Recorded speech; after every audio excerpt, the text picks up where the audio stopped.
Salut à tous, bienvenue donc sur ma chaîne Thierry Henry. Aujourd'hui donc je vais te parler donc d'affiliation pour te dire est-ce que l'affiliation serait toujours intéressant en 2020. Donc je te dis tout après la présentation.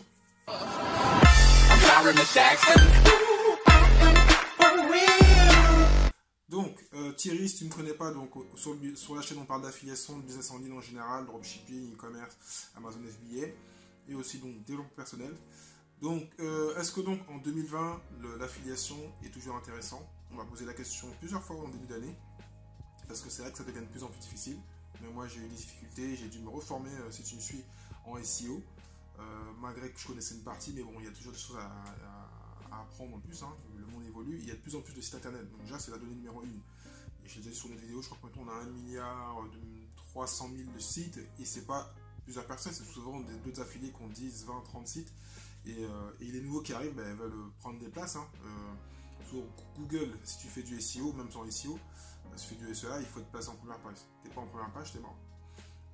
Donc il y a beaucoup de sites et qu'on soit un mot-clé ou quelques mots-clés, il y a juste 3 places, hein, les 3 premières places.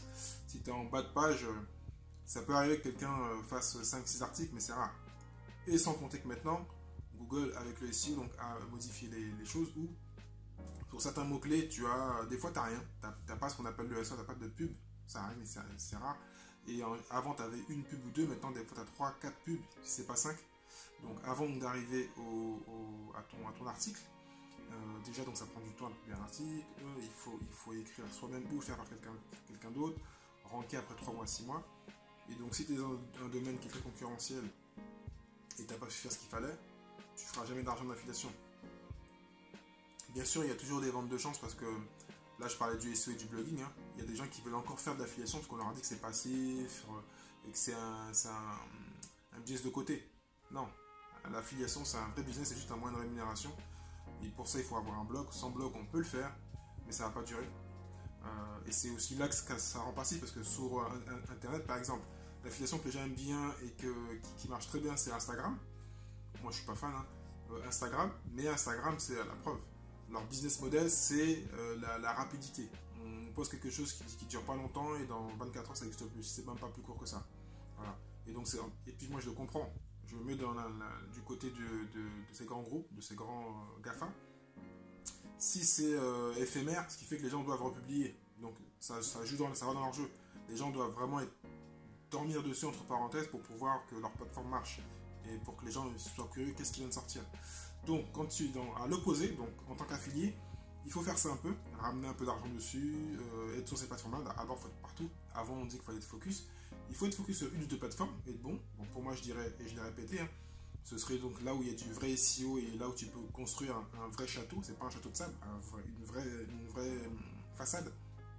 Ton blog, avec si possible du contenu écrit, même si tu n'aimes pas l'écrit, retranscris tout ce que tu fais, ou fais un petit peu d'écrit d'une façon ou d'une autre, ou fais faire par quelqu'un d'autre. Et bien sûr, un ou deux blogs, hein, tu peux en avoir plusieurs, il vaut mieux en avoir un principal ou deux. Et puis après, des petits blogs de niche s'il le faut. Après, bon, je ne vais pas rentrer dans les PBN et autres, ou des petits blogs dans des trucs que tu aimes bien, où c'est facile de créer du contenu. Voilà, et où tu as un intérêt que tu connais. Ensuite, donc, YouTube et Pinterest, parce que ça reste du SEO. Voilà. Le reste, bien sûr, il faut le faire. Comme je dis, il faut avoir un ensemble, donc un ensemble d'endroits où tu peux récupérer du trafic. Parce que si tu ne dépends que un, demain tu peux avoir une panne comme moi. J'ai été hacké 2 fois l'année dernière au même moment. Eh ben, j'ai perdu du trafic le temps que ça revienne. Voilà. YouTube demain peut fermer ma chaîne. Je ne sais pas pourquoi, mais il pourrait la fermer. Le podcast c'est un peu plus compliqué, donc c'est pour ça que moi je me suis ici mis dedans parce que c'est une vision long terme. Comme je le disais dans une autre vidéo, pour faire de l'affiliation il faut être un pro, un vrai entrepreneur. Donc moi je suis déclaré, une SASU. Donc, tu peux commencer en tant qu'entrepreneur, mais le but c'est vraiment de te mettre. Moi je te conseille bien sûr entrepreneur. Ça dépend de ton statut matrimonial et autres. Et patrimonial aussi, parce que moi j'ai une maison. Voilà, donc moi je te dirais en fin de compte de le vendre de façon professionnelle, commencer petit, mais ensuite vraiment voir à long terme. Ne te dis pas que tu vas faire ça pendant 3-4 mois. Et donc le but c'est de faire ça donc sur 5 ans, 6 ans, 10 ans. Et tu vas après pivoter. On a souvent ceux qui font de l'affiliation pivotent vers l'infoprenariat, c'est pas une obligation. Après, pour faire du coaching, il y a plein de business qui sont autour. Ça reste du web marketing, c'est une base. Donc pour revenir à l'affiliation, donc je te disais donc il y avait les trois piliers, donc YouTube, Pinterest, le blogging. Le podcast aussi, parce que le podcast on peut pas me l'enlever, hein, tant que je crée du contenu, en plus que maintenant que je l'ai traduit. Soit je fais une grande transcription, soit je fais un petit texte de 600-700 mots, ça va faire plaisir à Google, et je continue à faire du business. Après, selon les plateformes, bien sûr, c'est pas la même façon d'être rémunéré, mais ça reste de l'affiliation. Voilà. Donc YouTube, bien sûr, c'est puissant, mais toi, tu connais YouTube, là, tu regardes ma vidéo, tu vas en cliquer sur une autre, tu vas en faire d'autres, mais tu vas pas cliquer sur les liens. L'avantage, l'intérêt, c'est quand même que tu cliques dans les liens, ou que moi, en tant qu'affilié, je récupère les mails. Et ça, c'est pas très compliqué. Mais comparé à un texte ou un écrit où on voit le petit lien bleu ou move là et on clique, voilà, l'écrit reste quand même là par rapport à ça. Mais bien sûr, maintenant, on va tous sur YouTube, même si moi je dis j'aime pas la télé, il m'arrive d'aller sur YouTube, faire des tutos, regarder, donc c'est pas la même façon de consommer, mais souvent je consomme et je ne clique rarement en dessous. Je le dis, et pourtant je suis affilié, hein. Mais quand je tombe sur quelqu'un de nouveau que je ne connais pas, souvent je vais cliquer. Donc ça reste souvent intéressant quand on tombe sur une nouvelle personne, ou si bien sûr on met le lien, on insiste, cliquez là. Donc ce qu'il faut toujours dire, des fois on oublie, hein, on pense que les gens vont venir, voilà. Il faut souvent insister ou avoir bien sûr des bonus ou une offre que quelqu'un d'autre n'a pas. Et donc c'est aussi, ça tombe bien qu'on parle de ça. Il faut donc apprendre à se différencier. Par exemple, quand tu regardes un peu ta concurrence, il faut toujours aller regarder ce que les gens n'ont pas. Par exemple, quelqu'un qui vient me voir, qui vient regarder, me dire ah bah, lui il fait ci, il fait ça, il est fort. Il y a 2-3 piliers où je ne suis pas. Piliers, je dirais trafic où je ne suis pas encore. Je suis inscrit à TikTok mais j'y vais pas. Et pourtant ça peut être intéressant. Tout le monde en parle.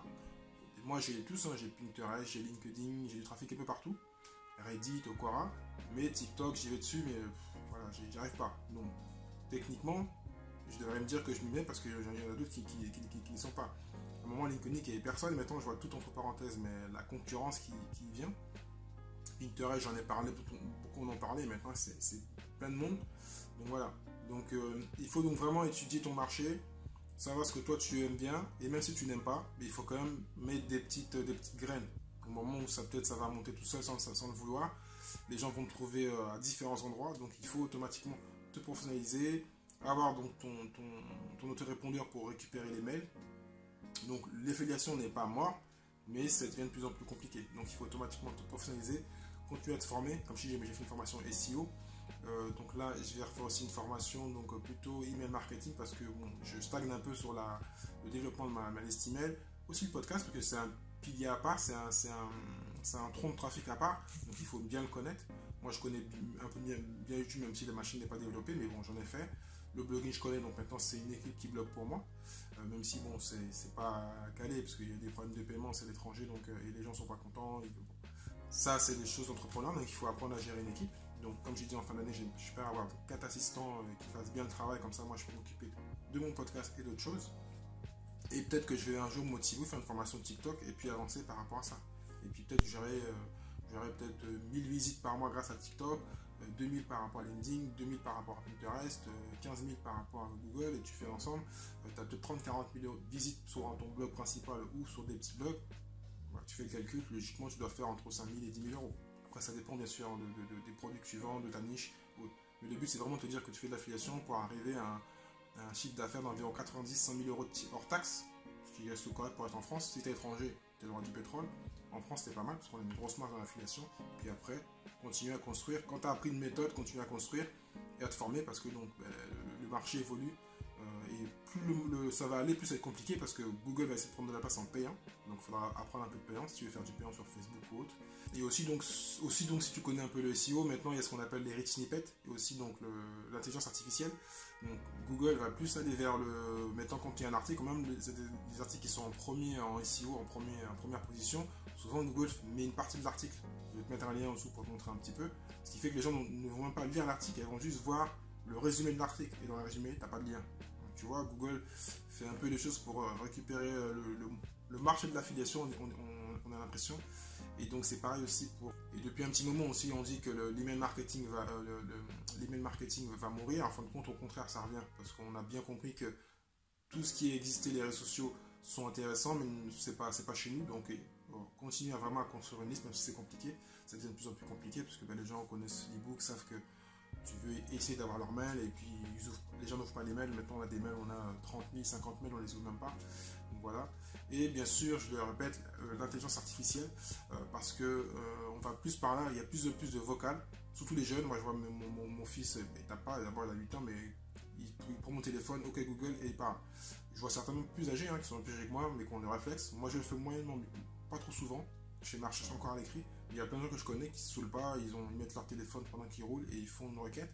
Et plus en plus, c'est des techniques qui vont s'améliorer, tout ce qui est vocal. Donc bientôt, même l'écrit, moi qui vends le blog, ce sera un peu moins intéressant parce qu'il y aura le côté, on va faire des requêtes. Donc il faudra trouver un moyen de prendre sa place, de créer une grosse liste email et continuer à vivre comme ça, ou d'aller le reporter sur les réseaux sociaux.